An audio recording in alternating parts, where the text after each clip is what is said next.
Assim como a noite aguarda o sol, como a brisa sonha um dia soprar, como a terra seca espera a chuva, como o rio anseia pelo mar, eu desejo tanto ver o dia chegar, o dia da vitória em que virá meu Salvador. Se Jesus Cristo, Senhor, virá das nuvens para me levar, se tornará verdade tudo o que sempre sonhei. Tristezas eu não mais terei, e toda lágrima do meu olhar Ele enxugará. Braços levantados, livres do mal, igualdade e justiça haverá. Já não mais terá morte ou guerra, novo céu e uma nova terra. Eu desejo tanto ver o dia chegar, o dia da vitória em que virá meu Salvador. Se Jesus Cristo, Senhor, virá das nuvens para me levar, se tornará verdade tudo o que sempre sonhei. Tristezas eu não mais terei, e toda lágrima do meu olhar Ele enxugará.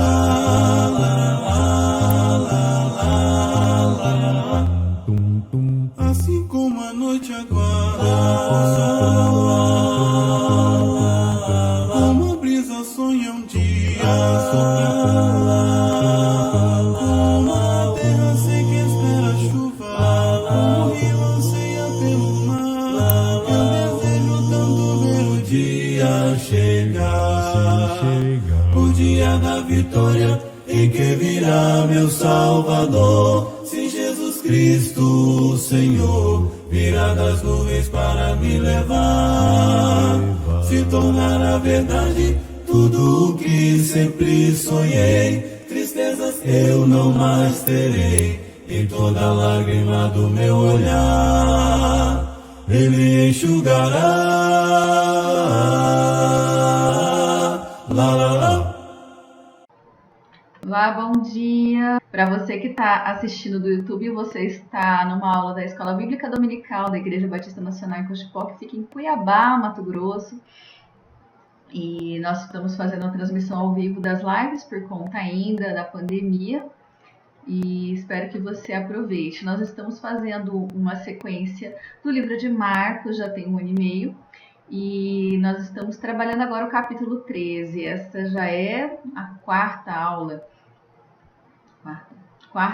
do Marcos capítulo 13. Nós estamos trabalhando com bastante calma, nós teremos esta aula e mais uma. Se você está acompanhando pelo canal Fim dos Tempos, então você pode ir na playlist e pegar a primeira aula a partir da destruição do templo.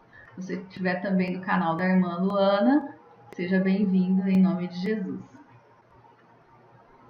Então, né, irmãos, aula passada nós trabalhamos a respeito da grande tribulação, nós trabalhamos bastante Apocalipse capítulo 12, que vai falar da mulher sendo levada para o deserto e também das testemunhas do Senhor sendo mortos também, e nós trouxemos uma palavra de esperança.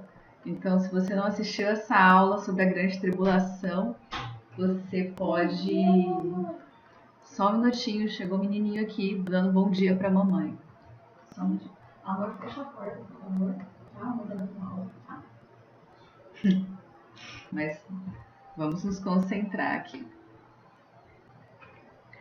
Então, hoje, irmãos, nós vamos trabalhar do versículo 19 até o versículo 27, porque aqueles dias serão de tamanha tribulação como nunca houve desde o princípio do mundo, que Deus criou, até agora, e nunca jamais haverá. Se não tivesse o Senhor abreviado aqueles dias, ninguém se salvaria, mas por causa dos eleitos que ele escolheu, abreviou tais dias. Então, se alguém vos disser, eis aqui o Cristo, ou ei-lo ali, não acrediteis, pois surgirão falsos cristos e falsos profetas, operando sinais, prodígios para enganar, se possível, os próprios eleitos. Estais vós de sobreaviso, tudo vos tenho predito. Mas aqueles dias, após a referida tribulação, o sol escurecerá, a lua não dará a sua claridade, as estrelas cairão do firmamento, e os poderes do céu serão abalados. Então verão o Filho do Homem vir nas nuvens com grande poder e glória, e ele enviará seus anjos e reunirá os seus escolhidos dos quatro ventos, da extremidade da terra até a extremidade do céu. Amém? Então esse é o texto. Nós já trabalhamos aquela primeira partezinha da grande tribulação. Eu peguei só para a gente fazer um contexto. E nós vamos então começar aqui. Fazendo um memorex aqui do que a gente viu na semana passada. Nós vimos que nós estamos trabalhando a última semana de Daniel. Para quem perdeu, esta aqui é a última semana que foi profetizada, que tem um mistério aqui que a gente está vivendo esse período entre a morte de Jesus, a sua ascensão e o início da última semana. Essa última semana ela é dividida na metade, 3 anos e meio e 3 anos e meio, e a gente tem alguns termos utilizados em Daniel, por exemplo, tempo, tempos e metade de um tempo, que se refere a essa metade da semana. Você tem 1260 dias, que dá também 3 anos e meio. Nós temos 42 meses, que dá 3 anos e meio. Nós temos algumas referências de Daniel que falam em 3 dias e meio, porque uma semana são 7 dias, então nós estamos trabalhando com semanas e anos. Então 3 dias e meio também está se referindo a 3 anos e meio. Bem? Nós vimos também que quando Jesus fala sobre o abominável da desolação, ele nos puxa para o livro de Daniel. Paulo faz a mesma coisa em Tessalonicenses, e quando ele nos leva para o livro de Daniel, nós estamos sendo enviados direto a profecias a respeito dos tempos. Babilônia era a cabeça de ouro, o Império Medo-Persa, prata, o Império Grego, macedônico, aqui o ventre, coxas de bronze, pernas de ferro, o Império Romano, e o último reino são os pés de barro e ferro, que ele necessariamente precisa se revelar para que o anticristo possa se revelar depois, porque os pés dessa estátua, os 10 dedos, estão ligados à besta dos 10 chifres, e só após essa besta dos 10 chifres se levantar, que surge um chifre pequeno, que faz guerra contra 3 desses chifres, mas prevalece, e então ele vai ter esse poder. Então nós vimos que Jesus e Paulo nos levam direto para as profecias que falam do tempo dos pés. Eles estão revelando qual é o pano de fundo. Então o anticristo ele não poderia se revelar sem que esta profecia estivesse sendo cumprida. E hoje nós vamos já falar dos sinais da vinda de Cristo, que é o finalzinho, já depois que o anticristo já apareceu, já teve grande tribulação, e quando ele vai se revelar. Então, dentro da estátua de Daniel, é o final do sonho de Nabucodonosor. Nesse final de sonho, uma pedra vem do céu, bate direto nos pés e toda a estátua ela se desfaz. Então a gente vai entender que Cristo, esta pedra voltando, vindo do céu e destruindo todos esses impérios malignos, né? Bate nos pés porque é o tempo dos pés que isso acontece. Então vamos ler Daniel 2, 34, 35. A gente vai trabalhar marcas, mas eu faço esse panorama porque nós temos alguns elementos que nós vamos precisar entender antes de entrarmos no texto de Marcos, tá bom? Quando estavas olhando, uma pedra foi cortada sem auxílio de mãos e feriu a estátua dos pés de ferro e barro e os esmiuçou. Então, juntamente foi esmiuçado o ferro, o barro, o bronze, a prata e o ouro, os quais se fizeram como palha das eiras no estio, e o vento os levou, e deles não se viram mais vestígio. Mas a pedra que feriu a estátua se tornou em grande montanha e encheu a terra. Essa pedra, irmãos, representa Cristo. Nós vimos isso na aula sobre a destruição do templo. Se você perdeu, volta lá. E essa pedra ela vai se transformar num grande monte. O que significa um grande monte? É o estabelecimento do reino. O reino de Cristo, que hoje já opera de forma espiritual dentro dos nossos corações, ele vai vir e ele vai ser estabelecido. Então, isso que significa essa pedra vindo dos céus e destruindo todo esse sistema. Essa estátua também representa um sistema de domínio que é no estilo babilônico, né? Por isso que a Babilônia é a cabeça de ouro. E aqui eu vou trazer mais um aspecto técnico para a gente entender umas coisas. Essa palavra aqui, analepse, é um flashback. Nós precisamos, para entender o Apocalipse, a gente precisa entender que Deus trabalha com esse recurso, que é um flashback. Quem assiste muito filme, muito seriado, vai acabar entendendo melhor esse recurso quando está acontecendo algo no presente da história e de repente, sem aviso prévio nenhum, começa a se contar uma cena, se passar uma cena do passado, por exemplo, da infância, né? Teve até um seriado que foi muito, muito, muito famoso por esse recurso, que foi o seriado Lost. Eu não cheguei a assistir poucos capítulos, mas nesse seriado acontecia, eles estavam presos numa ilha, uma coisa muito esquisita que eles não entendiam o que estava acontecendo, e vira e mexe voltava um flashback e contava a história de cada personagem antes deles estarem naquela ilha. Isso é um flashback. E Deus trabalha também com flashback. E a gente vê isso desde Gênesis. Por exemplo, a gente tem Gênesis 1:27, por exemplo. No Gênesis 1, Deus trata da criação, né? No princípio criou Deus, fez a terra. E no versículo 27, foi um exemplo que eu estou dando, tá assim: criou Deus, pois o homem à sua imagem e semelhança, e a imagem de Deus o criou, homem e mulher os criou. Então Deus, no capítulo 1 de Gênesis, ele conta a história da criação. Criou isso, criou aquilo, criou isso, blá, blá.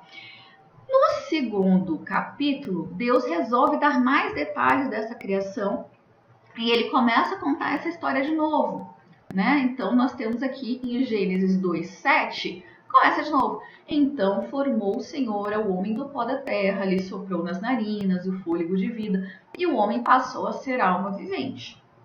Tem pessoa, irmão, que pega isso daqui de capítulo 1 de Gênesis e capítulo 2 de Gênesis para achar que o homem, Deus criou o homem no capítulo 1, não deu certo, aconteceu algum problema, então ele criou outro homem diferente no capítulo 2, como se tivesse duas criações de homens. Mas na verdade, o que Deus está fazendo? Ele tem uma narrativa que ele quer contar, fixar numa ordem, numa sequência, e depois no capítulo 2 Deus te dá detalhes dessas criações. Então, Deus não criou 2 homens ou 2 mulheres e a primeira criação não deu certo. Esse é o recurso que nós estamos trabalhando, analepse. Então, no Apocalipse, esse recurso é utilizado. Então, a mesma história é contada várias vezes. Então, é muito assustador você pegar o livro de Apocalipse e lendo em sequência e você acreditar que tudo aquilo vai acontecer naquela ordem. Então, você tem que ficar atento às coisas que estão acontecendo no Apocalipse para entender quando Deus está usando esse recurso de flashback para te dar mais detalhes. É como se João teve visões. Então, é como se primeiro Deus desse uma visão, digamos que aconteceu um acidente, alguma coisa, e alguém está enxergando de cima de um prédio e ele vai fazer essa narrativa. Aí depois a outra pessoa que estava na calçada de perto vai fazer a narrativa. E depois a narrativa de alguém que está dentro do carro vai fazer essa narrativa. Então, são visões. E como que a gente pode saber que existe esse recurso de flashback no livro do Apocalipse? A gente vai ter que analisar, pensar. Deus não dá as coisas de bandeja de graça pra gente. A gente tem que raciocinar, tem que meditar. Por isso que a Bíblia fala que nós temos que meditar na sua lei de dia e de noite. Porque se não meditar, você não consegue juntar as peças desse grande quebra-cabeça. Então, por exemplo, vamos ver aqui, sexto selo. Eu trouxe o sexto selo porque é justamente o que Cristo está falando, os sinais, nós vamos ver isso mais tarde. Então, por exemplo, no sexto selo, todo o sol fica negro e a lua se transforma em sangue. As passagens dos selos são antes das passagens da trombeta. Só que aí na trombeta, 1/3 do sol é ferido. Quer dizer, o sol já não ficou todo negro? Que hora que está dizendo que o sol consertou para depois ficar ferido 1/3? Fica estranho. E mesmo que acontecesse, se imagina, se já aconteceu do sol ficar negro, a lua em sangue, depois o sol voltou, o povo não ia assustar com 1/3 do sol sendo ferido, né? E a outra coisa que vai passar selos, vai passar trombetas, aí depois tem taças. Mas quando você vai ler, por exemplo, a sexta taça, lá Jesus ainda está dizendo que vem como ladrão. Então, quando que Jesus vem como ladrão? Né? Aí você fica tendo que juntar essas peças. Acontece também, por exemplo, um grande terremoto, uma parte que vai te dar alguns detalhes desse terremoto, e mais pra frente acontece novamente esse terremoto. Aí tem muita gente que acha que é 2 terremotos, irmãos, é o mesmo terremoto. Deus usa esse recurso de analepse, tá? Existe, como a gente trabalhou na aula do Abominável da Desolação, existe outras linhas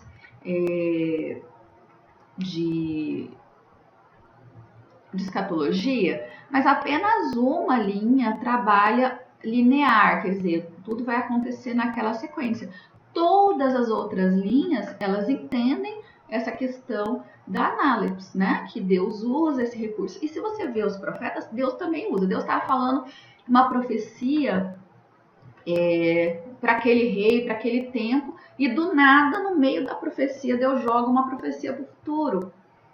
Você vê isso em Joel, por exemplo, quando ele está falando de uma coisa no contexto histórico, mas depois ele fala a respeito do derramar do Espírito, que já é uma profecia que cumpre em Atos 2, mas também tem a profecia do sol se tornando negro, lua em sangue, e isso não aconteceu, então você vai jogando aquilo para o futuro. Então Deus, ele não trabalha de forma linear, ele trabalha diferente, então a gente tem que estar esperto nessas questões. Então, fiquem na cabeça que a gente precisa juntar as peças para entender e fazer essa conexão.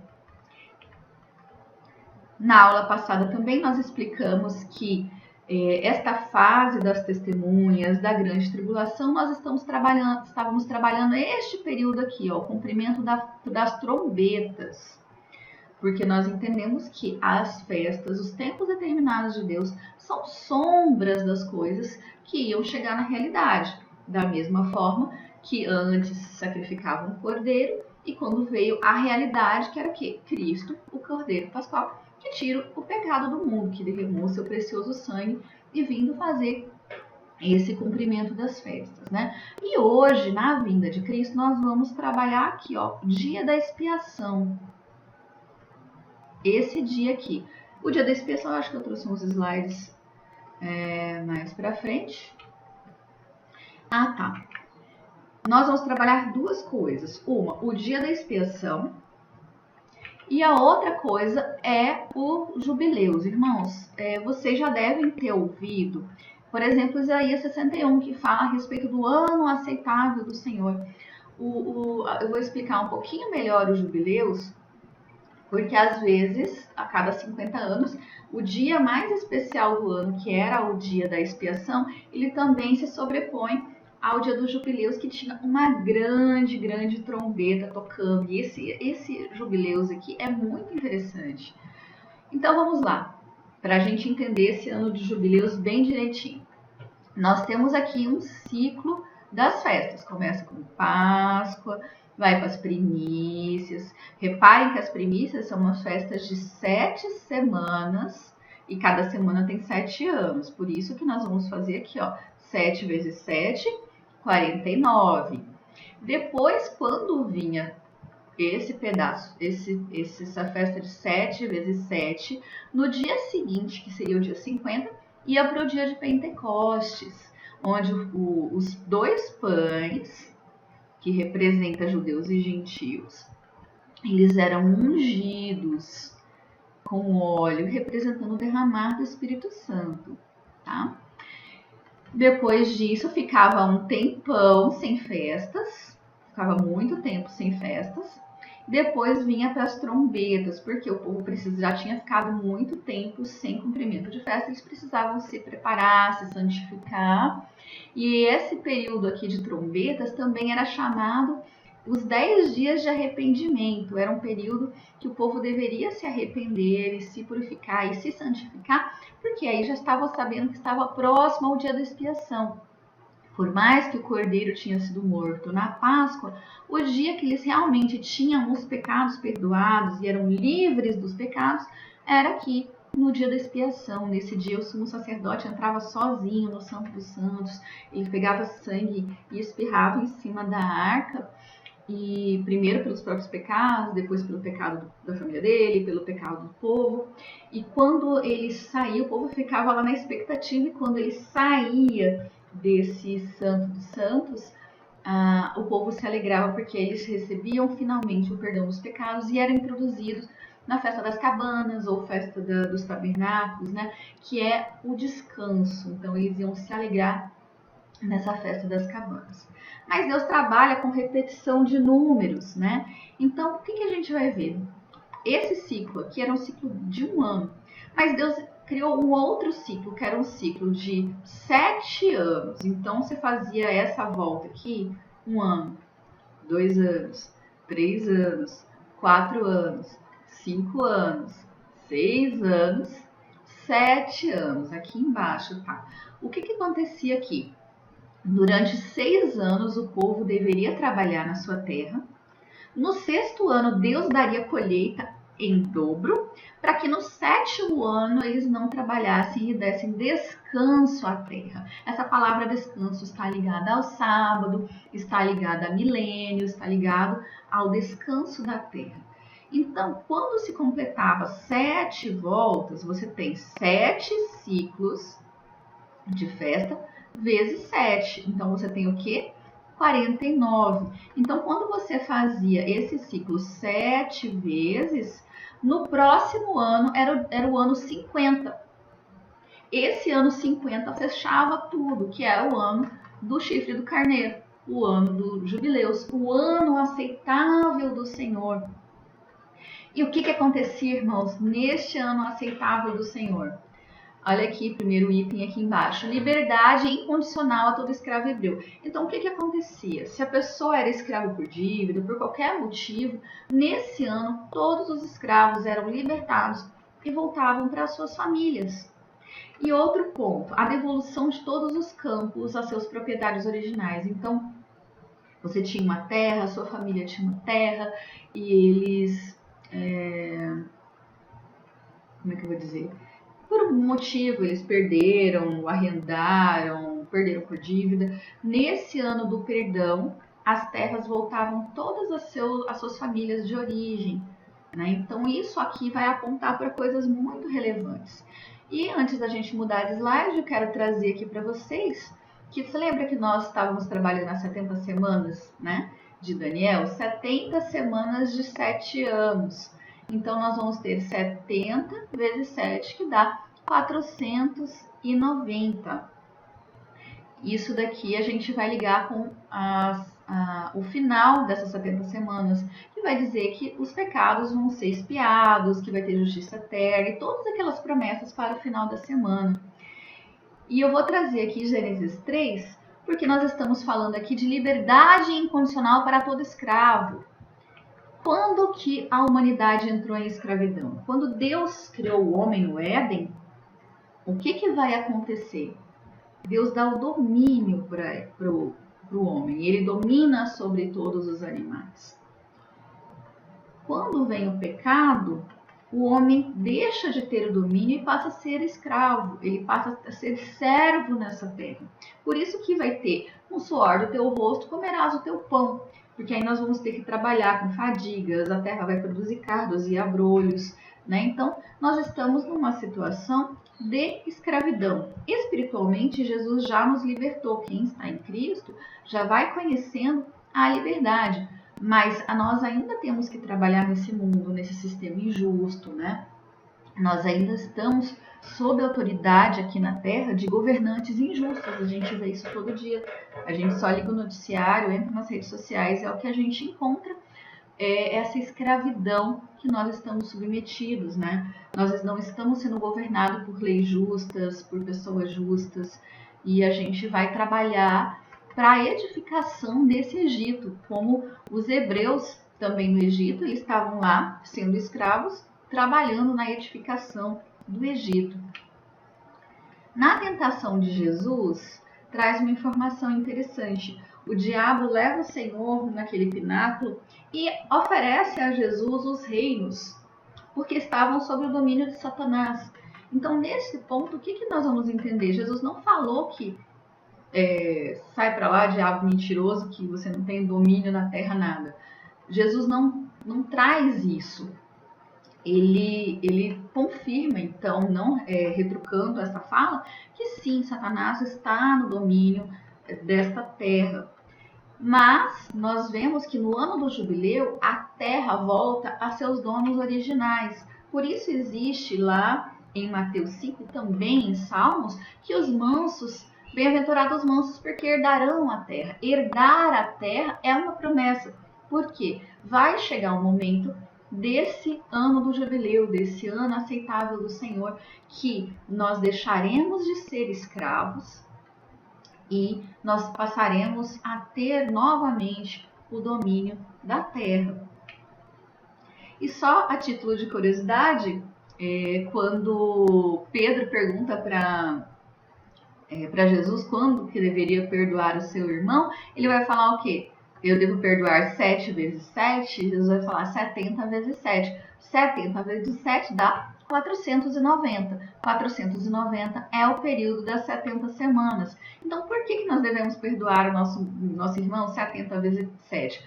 Porque quando se cumprir os 70 vezes 7, a promessa é que vai cessar a transgressão, vai ter fim de pecados, vai ser expiada a iniquidade. Lembra que expiar a iniquidade, você vai lembrar do dia da expiação, o sacerdote dentro do Santo dos Santos, saindo do pecado do povo expiado.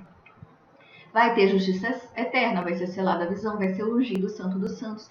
Então, quando se completar 70 vezes 7, quando terminar tudo isso, a gente não vai mais precisar perdoar o nosso irmão, porque o nosso irmão vai estar sem pecado, com pecado viciado, não vai ter transgressão. Então, ele também não vai transgredir contra você. Então, não vai haverá necessidade de que você o perdoe. Então, o que significa isso? Que você vai perdoar o seu irmão até a volta de Cristo, quando for o dia que ele vai selar toda essa profecia, vai cumprir toda essa profecia. É isso que quer dizer. Você encontra coisas na internet, tipo, 70 vezes 7 é 490, 490 é mais do que 365, então você tem que perdoar mais de uma vez por dia. Irmão, isso aqui é profético, Jesus está puxando para 70 semanas de Daniel, então Pedro com certeza entendeu essas coisas na época. E aqui nós vamos uma coisa bem legal. 1 Coríntios 15, 51 e 52, o que nós vamos ter aqui? Eis que vos digo um mistério, nem todos dormiremos, mas transformados seremos todos, no momento, no abrir e fechar de olhos, ao ressoar da última trombeta. A trombeta soará e os mortos ressuscitarão incorruptíveis e nós seremos transformados. Irmãos, tem muita gente que fala que acha que as palavras da Bíblia são colocadas de forma aleatória e que essa trombeta aqui não tem relação com o Apocalipse, porque Paulo não leu o Apocalipse, porque o Apocalipse não existia quando Paulo escreveu essa carta. Mas, irmãos, Paulo não precisava de maneira alguma do Apocalipse para entender que a ressurreição dos mortos e a volta de Cristo se daria ao som dessa última trombeta. Porque Paulo era exímio conhecedor da lei. Ele fala que ele era fariseu e ele era irrepreensível, ele estudou com Gamaliel. Então, assim, Paulo, ele tinha o conhecimento da lei dos profetas de uma forma muito ampla. Então, Paulo não precisava de uma revelação extra a mais nova para ele entender que seria na última trombeta. E a outra coisa que nós temos que pensar, que quem inspirou as escrituras foi o Senhor. Então, o Senhor, ele quando foi colocar a existência de uma festa da trombeta lá no Antigo Testamento como sombra, ele já estava com toda a história completa. Então, o mesmo Espírito que inspirou os profetas a escreverem aquelas coisas, também inspirou Paulo e também inspirou João. O autor da Bíblia é Deus. Então, você vai dizer que Deus não conhecia que João ia escrever sobre trombetas? É um pouco inconsistente essa história. Então, você tem que sim somar a última trombeta de Coríntios com as trombetas do Apocalipse e as trombetas do Antigo Testamento. Outro apontamento sobre trombeta, 1 Tessalonicenses 4, 15 e 16. Os que ficarmos até a vinda do Senhor, de modo algum precederemos os que dormem. O que precedeu o que dorme? Quem está vivo na volta de Cristo não vai passar na frente de quem já morreu. Quem morreu vai ressuscitar primeiro, vai ser transformado primeiro e depois os que estão vivos. É isso que está dizendo aqui. Porquanto o Senhor, mesmo dada a sua palavra de ordem, ouvida a voz do arcanjo e ressoada a trombeta de Deus, descerá dos céus e os mortos em Cristo ressuscitarão primeiro. Irmãos, e a gente não precisa fazer muito malabarismo para dizer que o Apocalipse tem muita relação com todas as festas e todos os tempos. Porque de cara, o Senhor, quando se apresenta a João, ele já chega vestido de sumo sacerdote. Aquela visão de João é Jesus glorificado, vestido de sumo sacerdote. Então, já liga aí. O que ele vai enxergar? Ele vai enxergar 7 candeeiros, 7 castiçais. Aqui a pessoa que desenhou representou tudo separadinho, mas nós sabemos que 7 castiçais, na cultura judaica, na cultura das festas, são a menorá. E depois, o que Deus vai falar? Que aquela menorá, no tempo do passado, se referia ao quê? À igreja. Né? Então, vai se referir a 7 igrejas. 7 é um número que significa plenitude. Então, Deus escolheu 7 igrejas da Ásia. Não existiam só 7 igrejas na Ásia, existiam muito mais igrejas, né? E Deus escolheu justamente aquelas igrejas porque elas tinham um contexto que juntas ali profetizariam o futuro. Nós temos também aqui, eu coloquei, tem um sumo sacerdote. Eu mexo aqui, parece trenzinho. Aparece aqui esse incensário. No Apocalipse você vai ver que um anjo pega um incensário, joga na terra e que essa fumaça é a oração dos santos. Então, e fora as trombetas também que tem. Então, todo o Apocalipse ele está puxando esses detalhes da lei e dessas festas, porque elas vão trazer informações para a gente. Então, a gente não tem como desconectar. Se tentar fazer uma leitura do Apocalipse desconectando do Antigo Testamento e dos profetas, já errou. Não tem como encaixar, vai dar errado. E aqui eu vou trazer um pouquinho de Hebreus. Hebreus é um livro fantástico que ele está justamente tratando de Jesus como sumo sacerdote, explicando que no momento quando ele vai para o céu e ele entra no verdadeiro santo dos santos, ele está lá trabalhando na nossa expiação como nosso advogado. E nós estamos aguardando ele sair desse santo dos santos, né? Então aqui é muito claro dizendo que aqui no Hebreus 9, nos versículos anteriores, o autor ao Hebreus está explicando como é que funcionava o dia da expiação no tempo das festas, no templo, uma coisa concreta.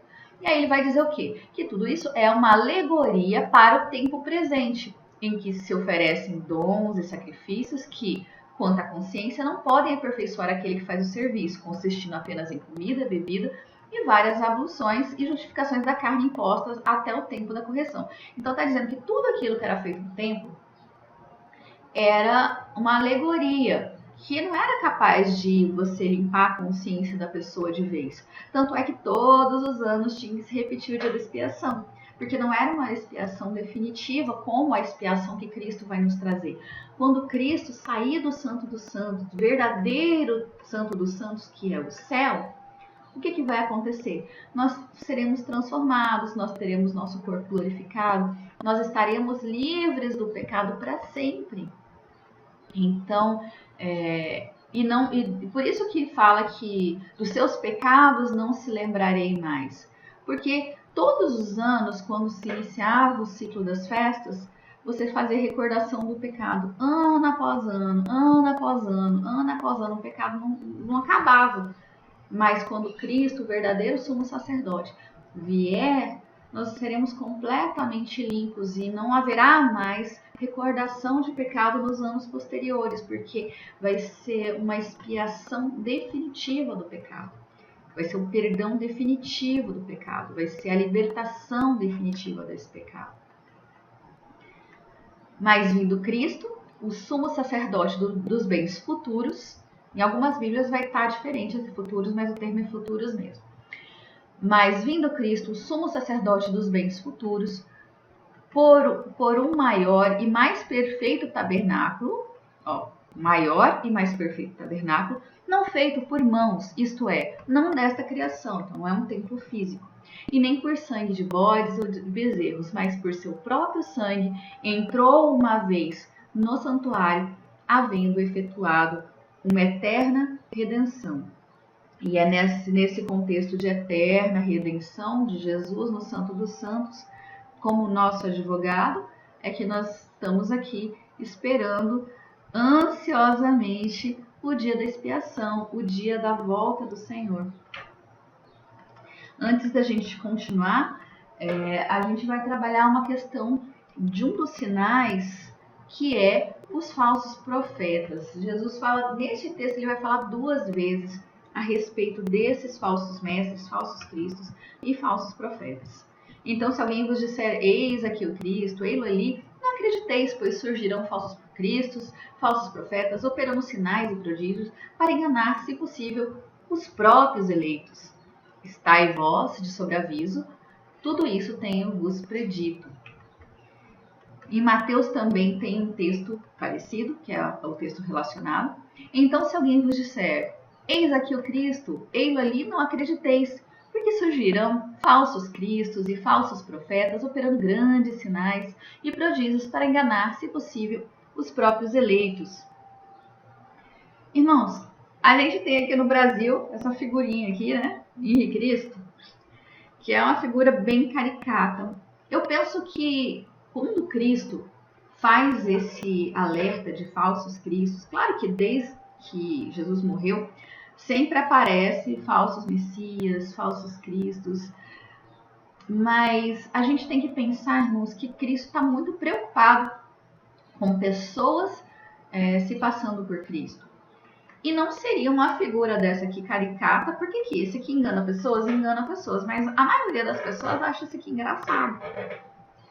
Não acha, a maioria das pessoas vai achar ou que ele é doido, ou que é alguma coisa. Então, eu creio que Cristo não estava alertando com tanta ênfase essa questão dos falsos cristos, dos falsos profetas, por causa de pessoas como esse cara aqui. Porque a Bíblia fala de um falso profeta. E ele fala de um falso profeta operando grandes sinais e prodígios para enganar, se possível, os próprios eleitos. Então, então me parece que está sendo profetizado um falso Cristo muito perfeito, muito convincente, eu vou dizer assim. Então, eu penso que a gente tem que se preocupar muito bem em conhecer as Escrituras e conhecer as profecias por causa dessa parte aqui. Inclusive, tem uma religião da paz aí do Oriente Médio que ele tem profecias interessantes. Eles esperam um líder mundial, que é o Imam Mahdi, que ele vai dominar todas as nações. E ele vem acompanhado de Jesus, que eles chamam de Isa, filho de Maria. Na cultura dessa religião também existe Jesus, só que lá Jesus não é o Filho de Deus, ele não é divino, ele é um profeta importantíssimo, mas ele não é o Filho de Deus e não é divino. E na cultura deles também, não foi Jesus que morreu na cruz, porque seria muito desonroso para Jesus morrer na cruz. Então, o que aconteceu? Outra pessoa morreu na cruz e não foi Jesus. E Jesus ascendeu ao céu vivo. Ele não morreu, porque seria muito desonroso para ele morrer numa cruz, uma coisa daquela. Então, nas profecias escatológicas desta religião, quando aparecer esse líder mundial que eles esperam, que é o Enuma Mahdi, ele vai vir acompanhado de Jesus. E Jesus operando sinais. E Jesus vai fazer o quê? Vai castigar os cristãos, porque nós entendemos tudo errado com o cristianismo. Que ele não é divino não, que ele é só um profeta. Eu não estou dizendo que isso aqui é o que vai acontecer no fim dos tempos. Tá? Mas olha esse panorama aqui, se acontecesse, aparecer um grande líder vindo do Oriente Médio, vindo da descendência de Ismael, que é contrária à descendência de Isaac, vindo com uma pessoa vinda do céu, que faz prodígios, que diz ser Jesus e diz que não, eu sou Jesus, mas vocês entenderam errado, não é bem assim, como os cristãos estão dizendo. E se ele operar sinais e prodígios e mandar fogo do céu, e se acontecer qualquer coisa, seria muito convincente. Não seria um Henrique Cristo, né? Seria uma coisa muito convincente.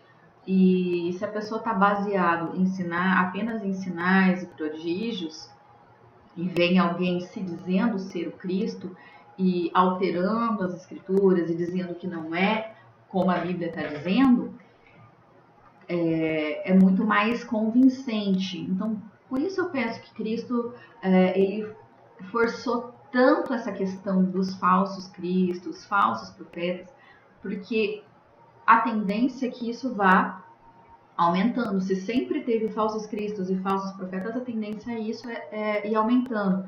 Então, se Cristo alertou com esta ênfase, provavelmente um engano muito grande vai vir pela frente. Não sei se nos nossos dias, se nos nossos filhos, se nos nossos netos, mas um engano muito grande deve vir aí pela frente. Vede, Mateus 24, 25, vede que vou-lo tenho dito, porquanto se vos disser, eis que ele está no deserto, não saiais, ei-lo no interior da casa, não acrediteis. Então ele também está predizendo que as pessoas vão estar em uma situação e outras vão dizer que Jesus já voltou, que está aqui, que está ali. E ele está falando para não acreditar, provavelmente num contexto de grande tribulação, da pessoa escondida no sistema, alguma coisa assim. E alguém vai poder mentir, dizendo, não, ó, pode vir, que Jesus já voltou, sai daí da toca, Jesus já voltou.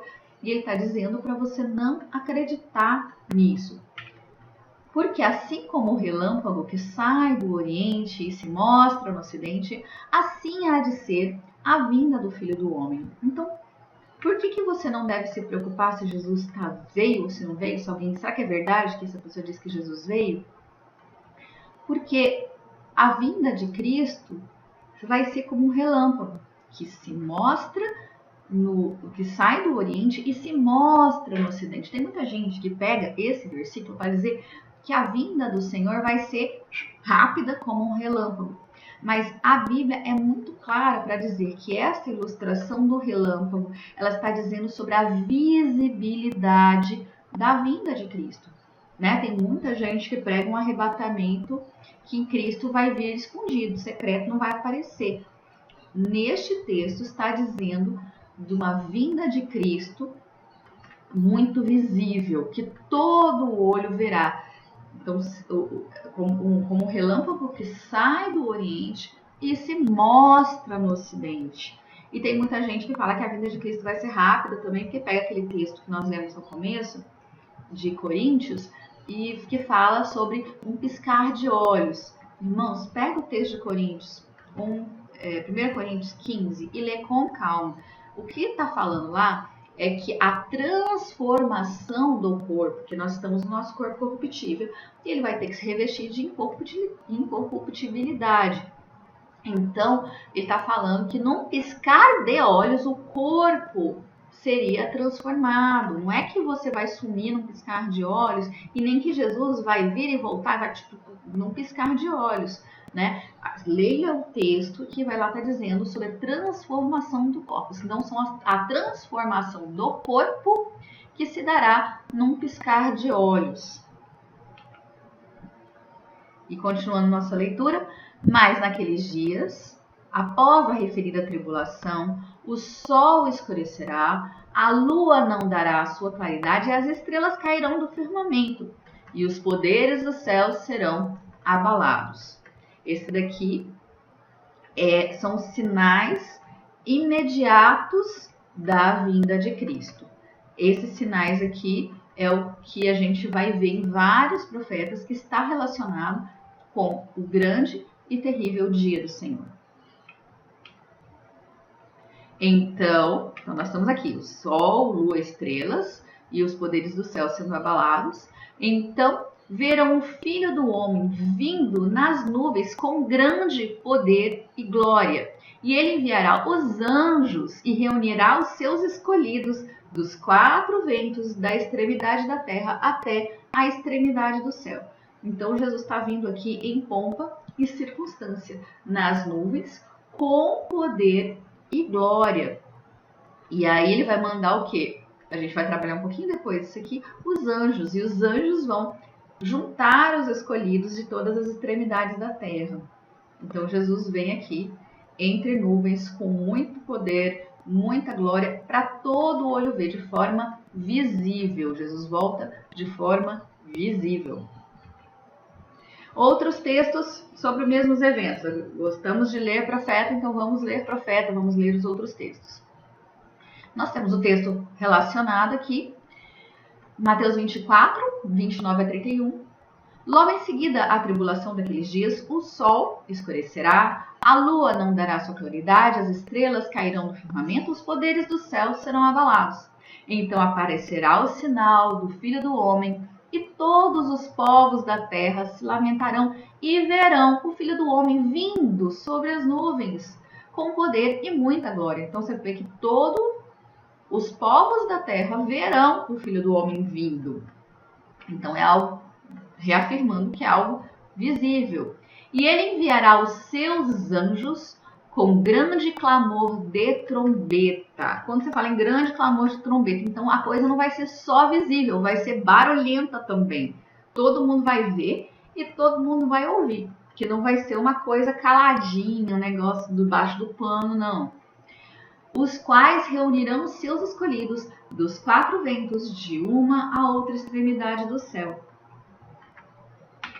Aqui, Apocalipse 6, lembra que nós falamos que nós íamos trabalhar o 6º selo? O 6º selo está aqui. Quando o Cordeiro abriu o 6º selo e sobreveio um grande terremoto. O sol se tornou negro como saco de crina, a lua toda como sangue, as estrelas do céu caíram sobre a terra como a figueira que, quando abalada por um vento forte, deixa cair os seus figos verdes, e o céu se recolheu como um pergaminho que se enrola. Então todos os montes e ilhas foram removidos do seu lugar. Isso aqui é o 6º selo, que está tratando do quê? Por isso que nós dizemos que no 6º selo é a volta de Cristo, tá? E o céu se enrola pelo pergaminho. Depois de tudo isso aqui, irmãos, no 6º selo, como é que depois o povo vai ficar escandalizado com 1/3 do sol se escurecendo? Não vai ter como, irmãos. Então, por isso que nós trabalhamos. Quem perdeu o início da aula, depois volta para entender o conceito da Analepse, que Deus conta a história, depois ele reconta a história, e o Apocalipse é assim. Então, o 6º selo está relacionado com Mateus 24 e com Marcos 13. Isaías vai dizer que eis que vem o dia do Senhor, dia cruel, com ira, e a ardente furor para converter a terra em assolação e dela destruir os pecadores, porque as estrelas, as constelações dos céus não darão a sua luz, e o sol logo ao nascer se escurecerá, e a lua não fará resplandecer a sua luz. Por que está dizendo o dia do Senhor e dia cruel? Porque o Senhor vem nas nuvens com poder e glória, visível como um relâmpago, com som de trombeta, com muito poder e glória, manda os anjos juntam os escolhidos, que serão transformados num piscar de olhos, e aí sim Cristo vem exercer o seu juízo na terra. Tá? Essa hora aqui, esse dia cruel, dia de ira, ardente furor, os salvos em Cristo não estarão presentes, porque os anjos já pegaram, já levaram, o corpo já foi transformado e a igreja vem junto com o Senhor e os seus anjos. Ezequiel 32. Quando eu te extinguir, aqui Deus está falando, é um texto bem interessante, porque se você ler antes, ele está fazendo profecia contra Faraó, que já nem tinha mais, e depois ele faz, no mesmo texto, fala sobre a Babilônia, porque tudo isso são símbolos do sistema, símbolo desse sistema babilônico de besta, tudo que está acontecendo. E aí tem esse Ezequiel 32, que vai dizer: quando eu te extinguir, cobrirei os céus e farei enegrecer as suas estrelas, e cobrirei o sol como a nuvem, e a lua não resplandecerá. Por tua causa vestirei de preto todos os brilhantes luminares do céu e trarei trevas sobre o teu país, diz o Senhor. Joel 2, nós lemos domingo passado. Mostrarei prodígios no céu e na terra, sangue e fogo, coluna de fumaça, o sol se converterá em trevas, a lua em sangue, antes que venha o grande e terrível dia do Senhor. E acontecerá que todo aquele que invocar o nome do Senhor será salvo, porque no Monte Sião, em Jerusalém, estarão os que forem salvos, como o Senhor prometeu, e entre os viventes aqueles que o Senhor chamar. Lembra? Os escolhidos, eles são pegos pelos anjos, e antes que venha o terrível dia do Senhor. Então é nesse contexto aqui. Muita escuridão, muitas trevas na terra, porque quando está tudo em trevas, o que vai acontecer quando o Senhor voltar? Vai ser muita luz, né? Vai ser muito visível. Isaías 34, 4 e 5. Todo o exército dos céus se dissolverá e os céus se enrolarão como pergaminho. Lembra que tem outro texto que nós lemos, que o céu se enrolando como pergaminho, que nós já lemos. Todo o seu exército cairá, como cai a folha da vide e a folha da figueira, porque a minha espada se embriagou dos céus, e eis que para exercer o juízo desce sobre Edom. Irmãos, Edom está se referindo a Esaú. Esaú que perdeu a primogenitura e depois ele foi se juntar por casamento com Ismael. Então aqueles povos árabes, eles são descendentes de Ismael e misturado com Esaú. Eles não, apesar de descenderem de Abraão, eles não herdam a promessa como Isaac, né? Então Edom vai falar sobre essa descendência rival da descendência de Isaac. Lucas 21, 25 e 28. Haverá sinais no sol, na lua, nas estrelas, sobre toda a terra. Angústia entre as nações e perplexidade por causa do bramido do mar e das ondas. Lembra que vai ter um terremoto lá no sexto selo? Quando tem terremoto também tem tsunami, né? Haverá homens que desmaiarão de terror pela expectativa das coisas que sobrevirão a esse mundo, pois os poderes do céu serão abalados. Então se verá o Filho do Homem vindo numa nuvem com poder e grande glória. Ora, ao começarem essas coisas a suceder, exultai, erguei a vossa cabeça, porque a vossa redenção está próxima. A vossa redenção se aproxima. E continuando a nossa leitura, para a gente entender mais um pouquinho sobre esse momento da vinda do Senhor com poder e glória e como vai acontecer, então verão o Filho do Homem vindo nas nuvens com grande poder e glória, e ele enviará os anjos e reunirá os seus escolhidos dos 4 ventos dos céus até a extremidade da terra. Então nós vamos trabalhar um pouquinho os anjos. Tem alguns textos que fala que Cristo vai vir com os santos, e muita gente quer usar este texto para dizer que ele está vindo com a igreja. Mas tem muito mais textos explicando que o Filho do Homem vai vir nas nuvens com grande glória com os anjos, e os anjos vão reunir os escolhidos. Então nós vamos ler vários textos que vão deixar muito claro que quando o Senhor vier entre as nuvens com poder e glória, ele está vindo acompanhado com os anjos. E os anjos vão trabalhar em separar o joio do trigo e fazer reunir os escolhidos. Aqui em Marcos 38. Porque qualquer que nessa geração adúltera e pecadora se envergonhar de mim e das minhas palavras, também o Filho do Homem se envergonhará dele quando vier na glória de seu Pai com os santos anjos. Então, com quem o Senhor está vindo na glória de seu Pai? Com os seus santos anjos. Mateus 16, 27. Porque o Filho do Homem há de vir na glória de seu Pai com os seus anjos, e então retribuirá a cada um conforme suas obras. É a hora de separar o quê? O joio do trigo. Mateus 13, 49 e 50. Assim será na consumação dos séculos. Sairão os anjos e separarão os maus entre os justos, e os lançarão na fornalha acesa, e ali haverá choro e ranger de dentes. Então, mais um texto provando aí que Jesus está voltando na consumação dos séculos com os anjos para fazer esta separação. Irmãos, esse texto de Mateus, que vai falar sobre esses sinais, que nós temos lua ficando sangue, o sol enegrecendo, né?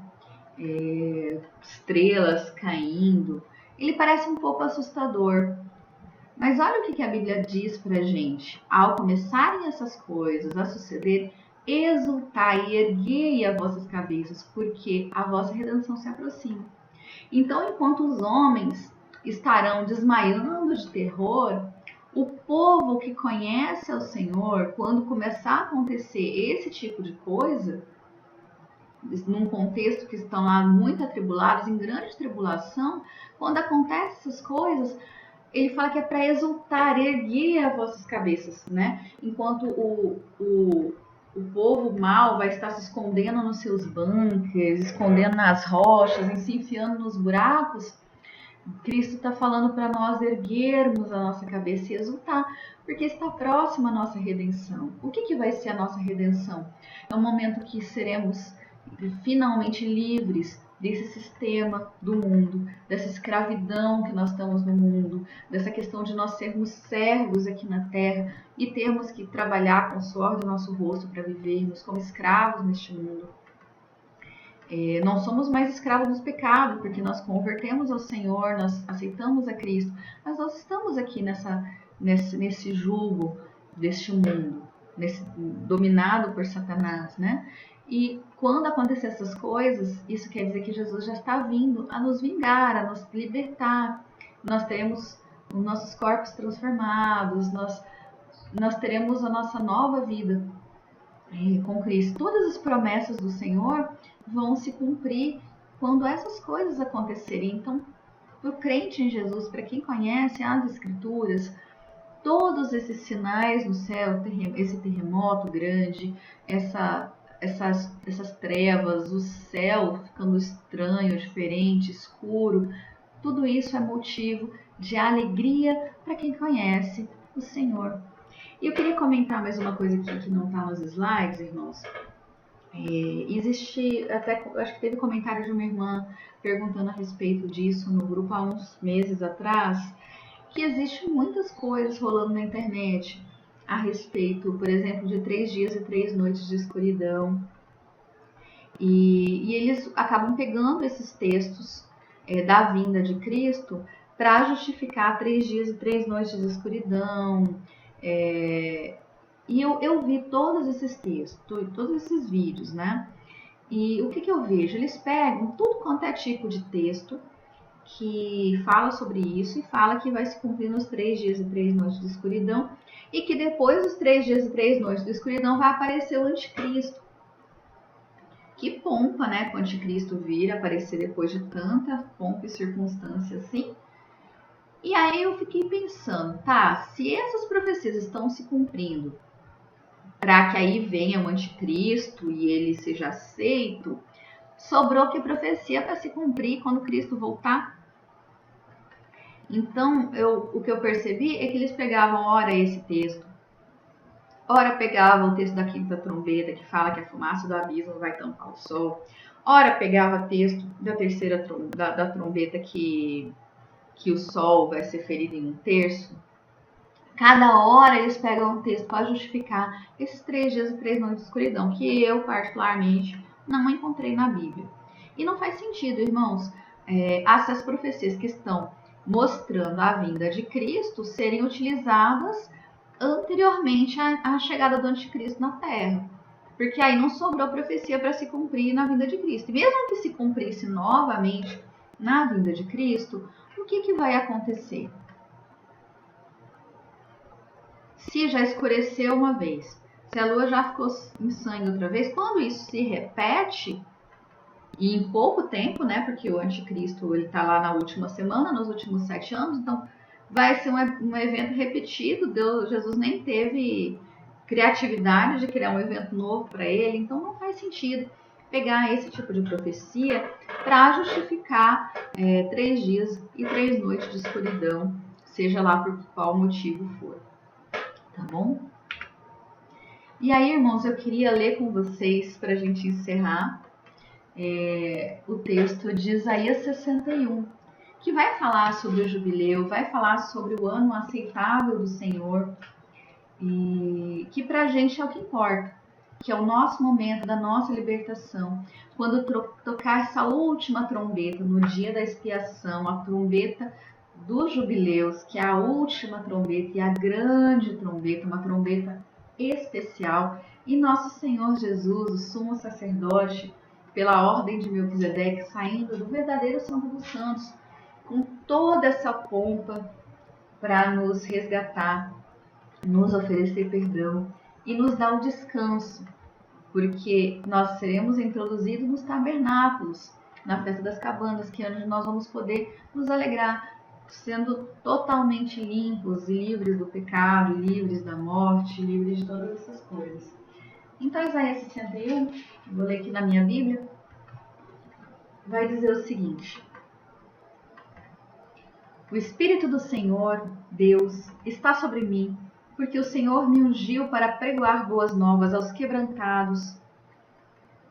Enviou-me para curar os quebrantados de coração, proclamar libertação aos cativos. Libertação aos cativos, a gente vai lembrar dos jubileus, a libertação de todos os escravos. E pôr em liberdade os algemados, e apregoar o ano aceitável do Senhor. O ano aceitável do Senhor é o dia dos jubileus. E apregoar o ano aceitável do Senhor e o dia da vingança do nosso Deus. A consolar todos os que choram e pôr sobre os que em Sião, e pôr sobre os que em Sião estão em luto uma coroa ao invés de cinza. Isso aqui é a ressurreição. E óleo de alegria em vez de pranto, porque as pessoas vão estar tristes chorando, né, irmãos?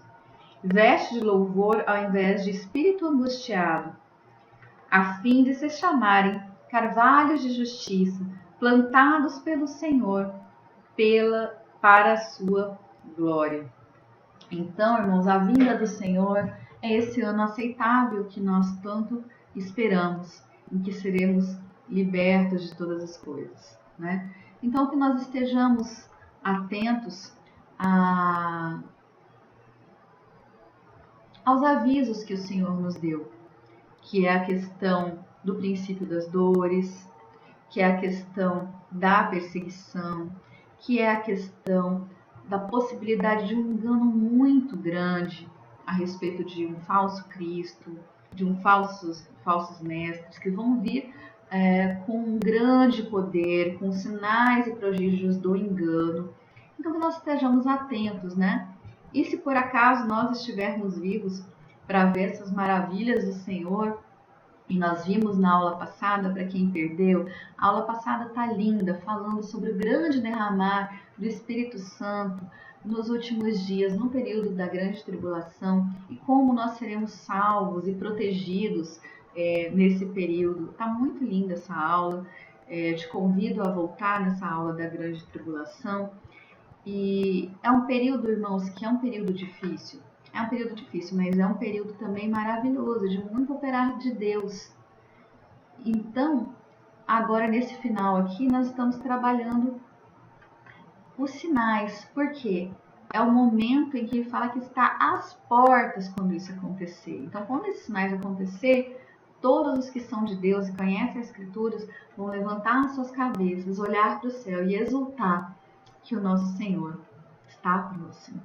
Amém? No próximo domingo nós vamos fechar o capítulo 13 de Marcos. E aí nós encerramos esse sermão escatológico de Jesus. Tá bom, irmãos? Então, acho que ninguém tem dúvida aqui. Então, um abraço para vocês.